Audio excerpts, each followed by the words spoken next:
In the world of high-performance automobiles, some stories are born from engineering breakthroughs, others from a relentless pursuit of speed. But the most legendary tales? They often start with something far more human: pure, unadulterated spite. Have you ever heard of a man so thoroughly annoyed with his brand new Ferrari that he decided the only logical solution was to build a better car himself, just to prove a point? It sounds like a myth, a tall tale spun by car enthusiasts after one too many espressos. But it's not. That's exactly how Automobili Lamborghini was born. The man was Ferruccio Lamborghini, a brilliant and wealthy industrialist who had built a fortune not on sports cars, but on tractors. He was a master of mechanics, a man who understood power and reliability from the ground up. But his passion was for the finer things in life, including the prancing horses from Maranello. When his own Ferrari's clutch kept failing, he discovered it was the very same type he used in his tractors. His attempt to offer a solution to Enzo Ferrari himself was met with legendary arrogance, a dismissal that would ignite one of the greatest rivalries in automotive history. This single moment of disrespect lit a fire that transformed the entire landscape of performance. It's a journey that takes us from the dusty fields of post-war Italy to the glittering showrooms of Dubai. From humble, robust tractors to some of the fastest, loudest, and most gloriously impractical supercars the world has ever seen. The story of Lamborghini is so much more than just metal, carbon fiber, and V12 engines. It's a revenge tale fueled by ego, a luxury soap opera of corporate takeovers and financial turmoil, and a theatrical performance where every car is a show-stopping lead actor.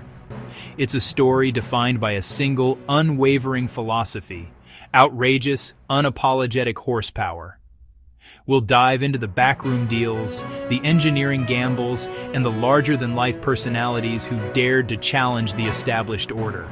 So buckle up and hold on tight. This isn't your average polished car history. This is the story of the Raging Bull. Before the Raging Bull, there was a man, a determined, ingenious Italian born under the sign of Taurus in 1916. His name was Ferruccio Lamborghini. Born to grape farmers in a small village near Bologna, Ferruccio was fascinated not by the soil, but by the machines that worked it. He was a born mechanic, with an unquenchable thirst for engineering and a fiery ambition that couldn't be contained by the family vineyard. He tinkered, he learned, and he dreamt of building things far more complex than a wine press.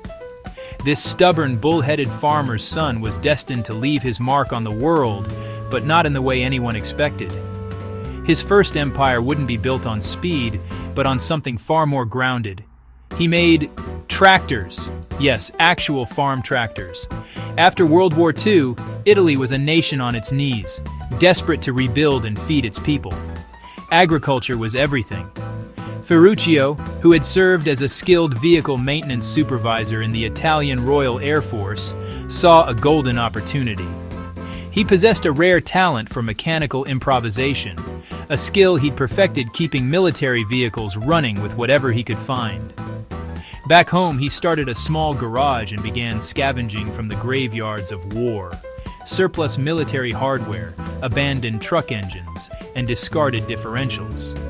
With sheer ingenuity, he transformed this military scrap into the very machines Italy needed to get back on its feet.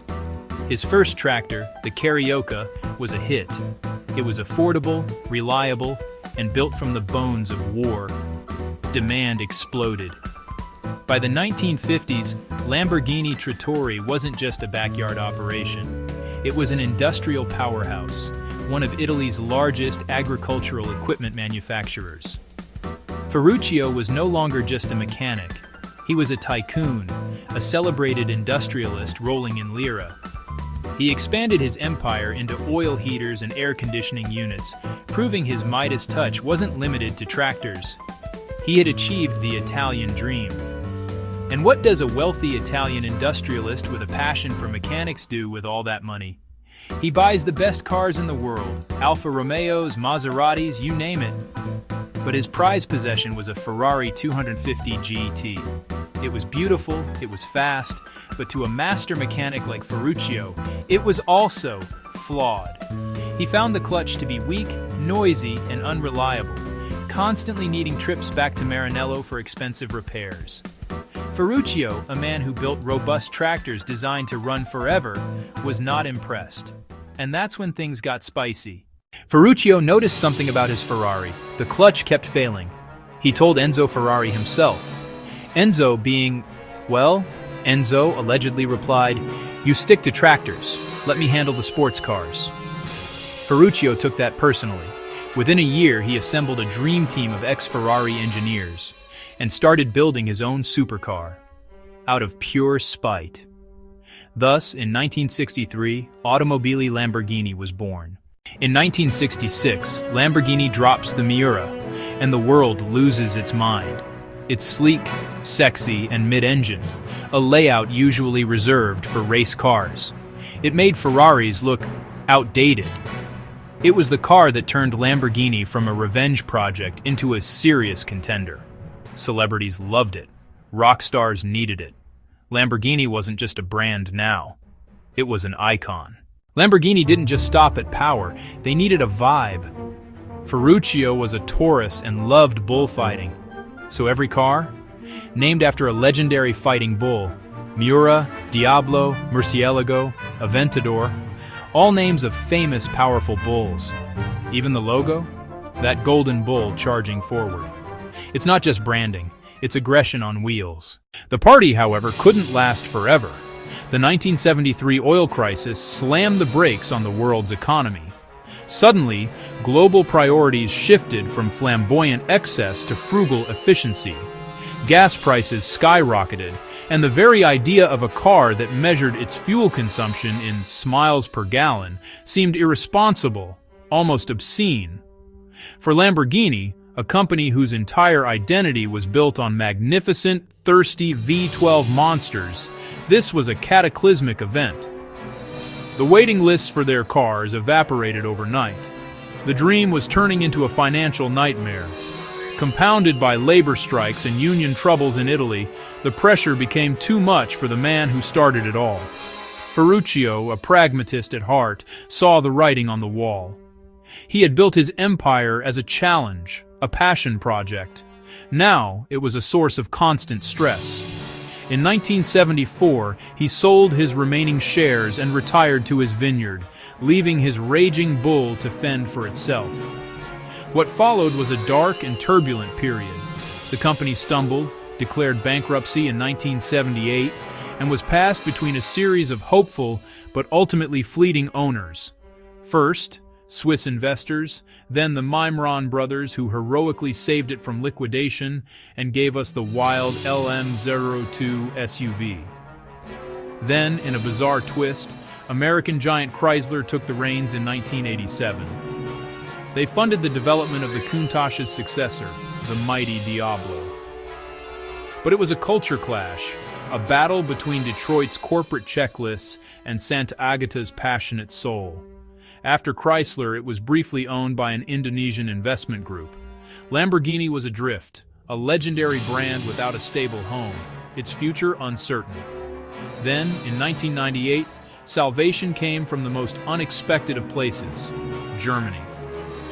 Audi, under the colossal Volkswagen Group, stepped in. On the surface, it seemed like a strange marriage, the epitome of Italian chaos and flair being acquired by the masters of meticulous, rational engineering. Your screaming, passionate Lambo would now have a German accent under the hood. But it was the single most important thing that could have happened. Audi didn't try to tame the bull. They gave it a better, stronger cage to rage in. They poured in money, technology, and manufacturing discipline, stabilizing the company for the first time in decades. They provided the resources to develop icons like the Murciélago and Gallardo, blending German reliability with that untamable Italian spirit. It worked. Under Audi, Lamborghini didn't just survive. It came back swinging, stronger and more ferocious than ever before. Oh, you want weird? Lamborghini delivers. They made an off-road Lambo, the LM002, aka the Rambo Lambo. Italy's police force uses Lamborghini Gallardos. Yes, highway cops with supercars. They built a Lambo SUV back in the 80s, before it was cool. There's a V12-powered boat. Because why not? And yes, they once made a smartphone and a laptop. Spoiler, they were awful. Lamborghini isn't just about speed, it's about theatrics. Every door opens like it's auditioning for a Marvel movie.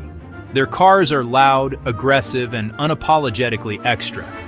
No cup holders? Good. No one drinks coffee at 200 Matramichus. Lambo owners don't just drive.